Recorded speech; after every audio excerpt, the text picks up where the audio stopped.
The golden goose was never golden. It was inflated, worshipped, marketed, protected, fed by illusion, and sustained by people too distracted to question who was collecting the eggs. We were told it was an asset, the answer, the innovation, the future. But what happens when the thing you built your entire economy around stops producing life?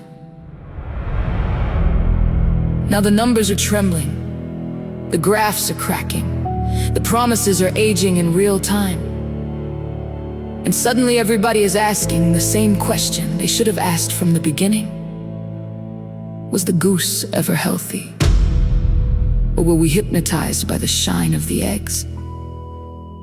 Every empire creates a golden goose, a machine, a system, a belief, something society becomes emotionally dependent on. And dependency creates blindness. The faulty data was ignored. The lazy logic was rewarded. Incompetence got promoted because performance became theater. Optics became truth. Branding became morality. Algorithms became prophecy. And the heart was removed from the equation. That was the real collapse. Not the money, not the market. Consciousness divided from the heart. Because when intelligence grows without heart, it mutates. It becomes greed disguised as progress, control disguised as safety, noise disguised as wisdom. The roots were never grounded, so the system grew wild, like weeds in a neglected garden. The golden goose put every egg into its own basket. No humility, no reflection, no sacred pause. Just expansion, expansion, expansion. Pride became policy, ego became infrastructure. And now, brick by brick, egg by egg, the nest is emptying, and people are shocked. But collapse always whispers before it screams. The signs were there in exhausted people, children losing imagination, souls becoming brands, humans performing productivity while spiritually starving. We normalized disconnection and called it success. The prophecy was never about a bird. The goose is symbolic. It represents every system that feeds on extraction while pretending to nourish life. And eventually, every false structure reaches the same fate. It consumes itself. But collapse is not always destruction. Sometimes collapse is revelation. Sometimes the nest has to empty so humanity can finally stop worshiping eggs. Because maybe the real wealth was never production, never status, never endless consumption.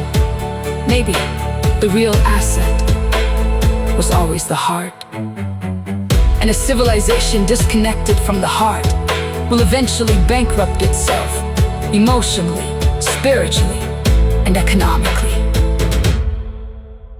The golden goose is dying. But perhaps that is the only way something truly alive can finally be born.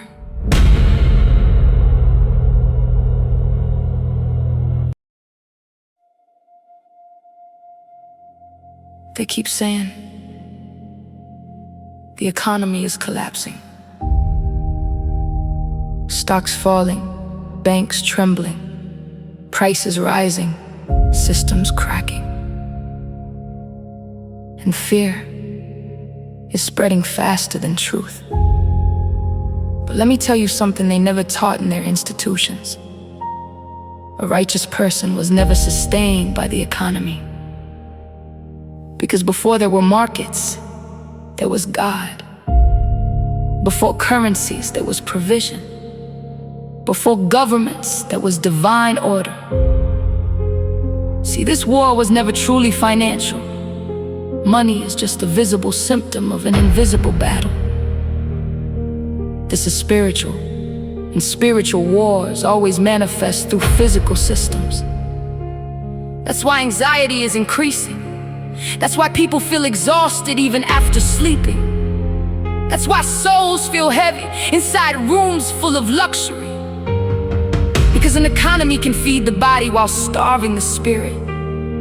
And many people built their identity on systems that were never eternal. Jobs became gods, titles became idols, status became self-worth. So when the systems shake, they shake with it. But the chosen, the righteous, the spiritually anchored, we move differently.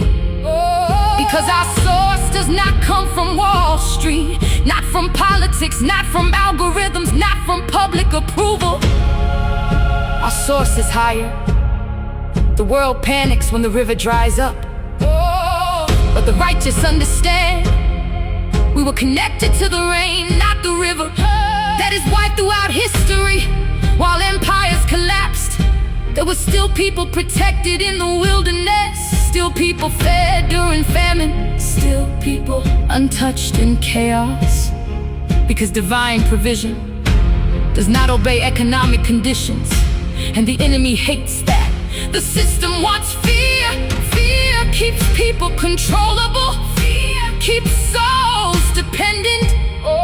But heaven has never operated on scarcity. The birds still eat, the trees still grow, the sun still rises without asking permission from the economy. So why would the Creator abandon His people over numbers on a screen?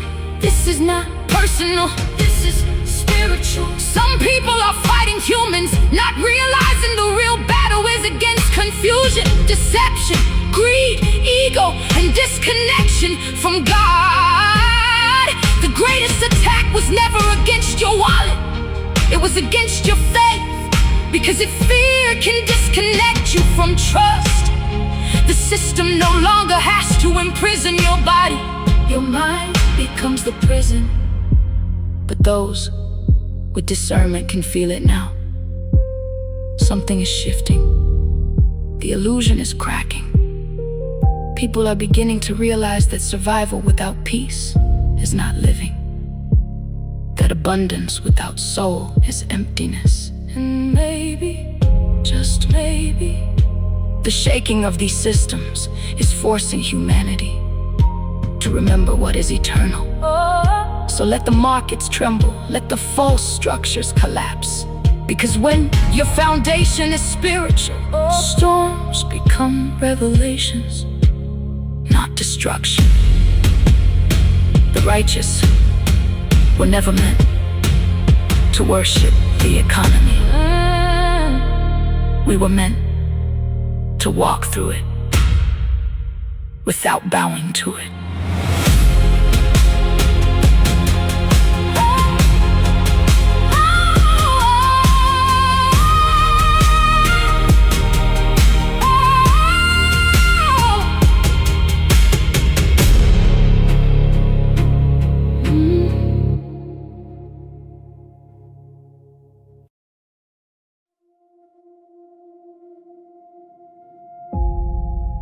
Everybody keeps asking, what's your nest egg? How much money you saved, how much property you own, how secure your future looks inside a collapsing world. But maybe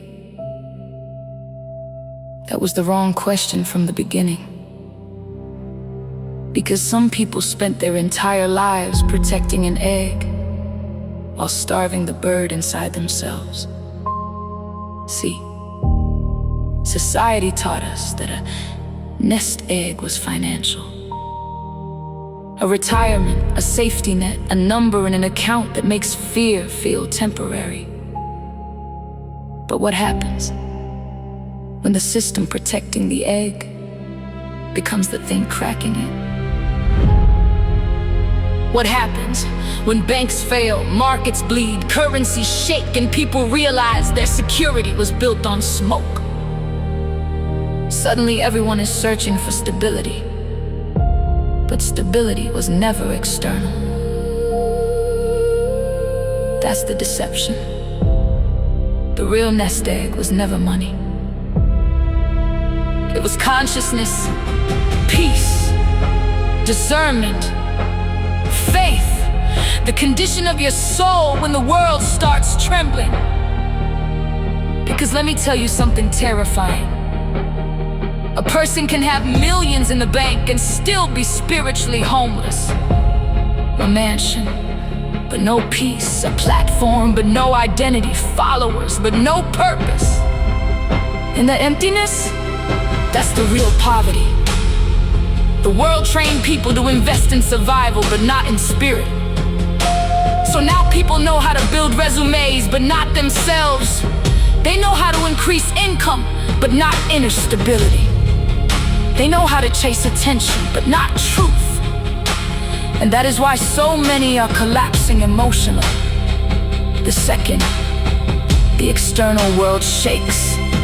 Because if your identity was built on temporary things will eventually take you down with them. The real nest egg is what cannot be stolen. Not by inflation, not by betrayal, not by recession, not by collapse. I'm talking about the kind of wealth that still leaves you standing when everything material falls apart. The ability to remain calm in chaos. The ability to hear God in noise. The ability to stay human inside systems designed to dehumanize you. That is wealth. See, the rich can lose money. The famous can lose relevance. Empires can fall overnight. But a soul anchored in truth, that kind of person is dangerous. Because they cannot be bought by fear. And fear is the currency of this world. That's why people are panicking now. Not because systems are collapsing, but because people are realizing they built their entire identity inside systems that never loved them back. And maybe the collapse is necessary. Maybe the false nest has to crack, so humanity can finally discover what was real all along. Because birds were never meant to worship the egg. They were meant to fly. So no, my nest egg is not sitting in a bank. It's in my spirit, my discernment, my peace, my connection to God, my ability to love in a world addicted to fear. That is the real nest egg. And the people who understand this now will survive a future that money alone cannot save people from.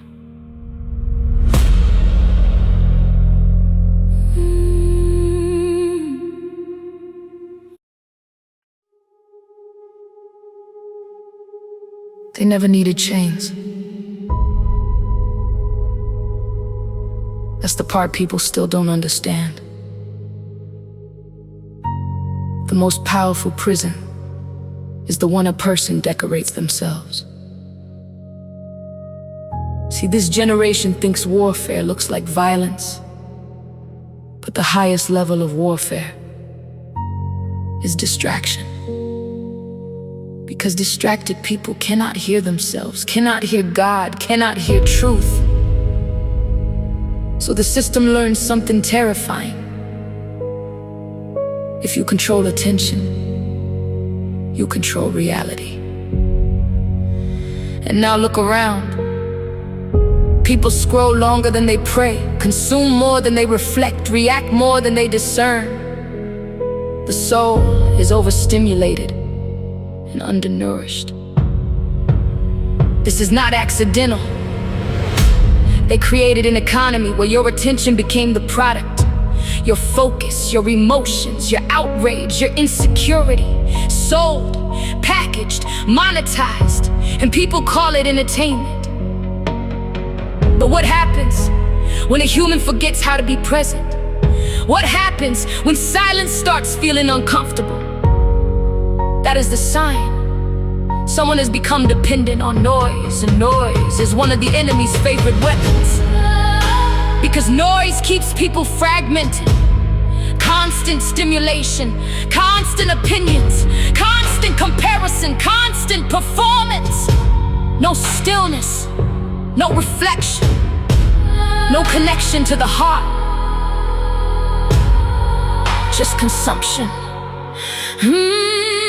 People are exhausted, not because life is too hard, but because their spirit never gets to breathe.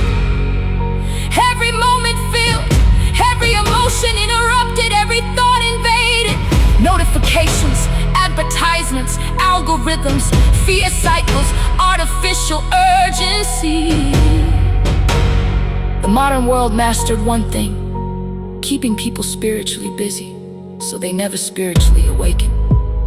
And the scariest part, most people think freedom means having unlimited access. No. Real freedom is being able to disconnect without losing yourself.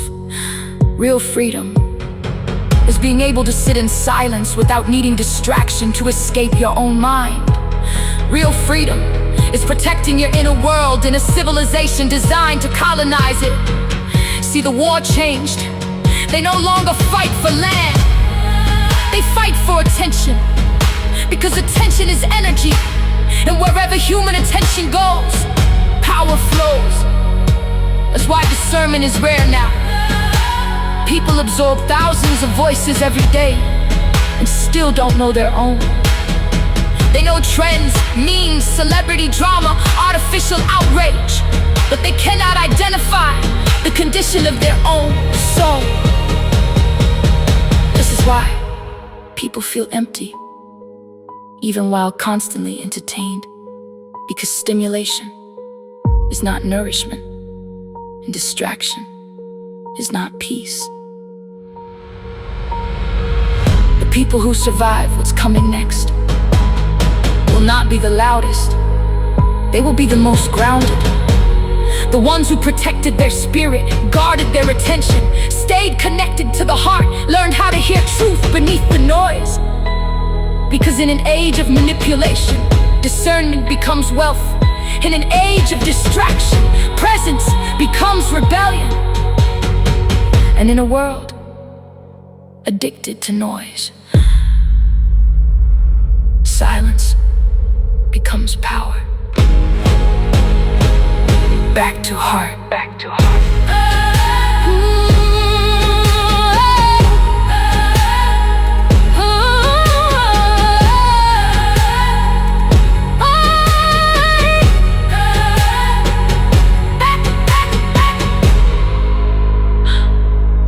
Back to heart.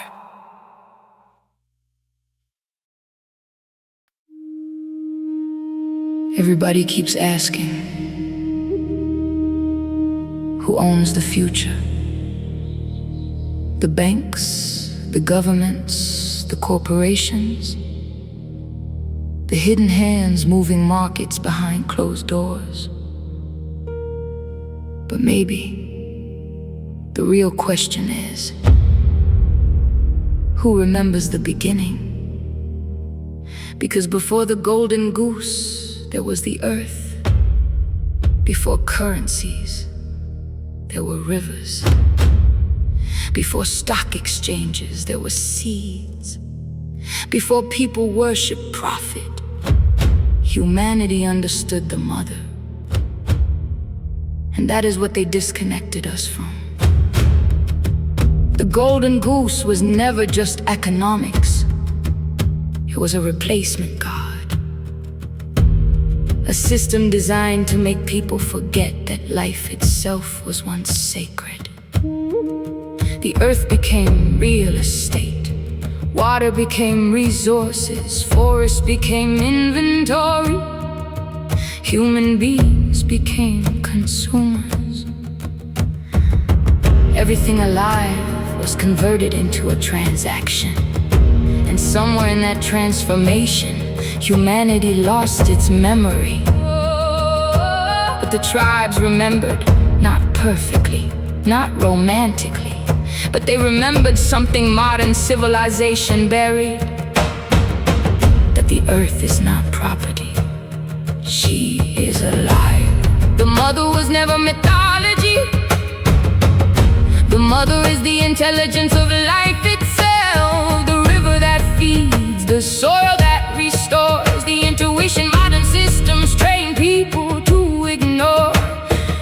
And the hidden hand understood something terrifying: a people connected to the earth cannot be easily controlled, because grounded people do not panic easily.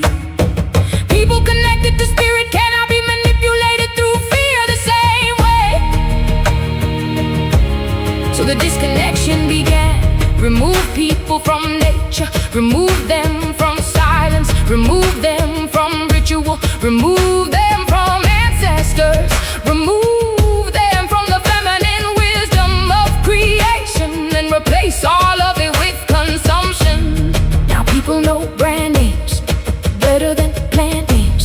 They know algorithms better than seasons. They trust artificial systems more than their own intuition. And the more disconnected humanity became from the mother, the easier it became to sell the illusion. The illusion that wealth is paper, the illusion that success is constant production, the illusion that humans exist to consume instead of commune. That is the real hidden hand. Not just people behind curtains, but a consciousness that profits from separation. Separation from the earth, separation from the spirit, separation from the heart. And now look what is happening. The nest is collapsing, the goose is dying, the systems are trembling. Why? Because anything built against nature eventually destroys itself. The mother always restores balance, always. That's why so many people are awakening now. They are remembering the drum, remembering the water, remembering the sacred feminine, remembering that intuition is intelligence, remembering that peace was never found in the machine, it was found in connection. The tribes understood something the modern world forgot. You cannot heal humanity while waging war against the mother. You cannot heal the mind while poisoning the earth. You cannot restore peace inside systems that profit from spiritual emptiness. Maybe that is why the old systems are shaking now, because humanity is beginning to remember what was buried beneath the noise. The real nest egg was never hidden in banks, it was hidden in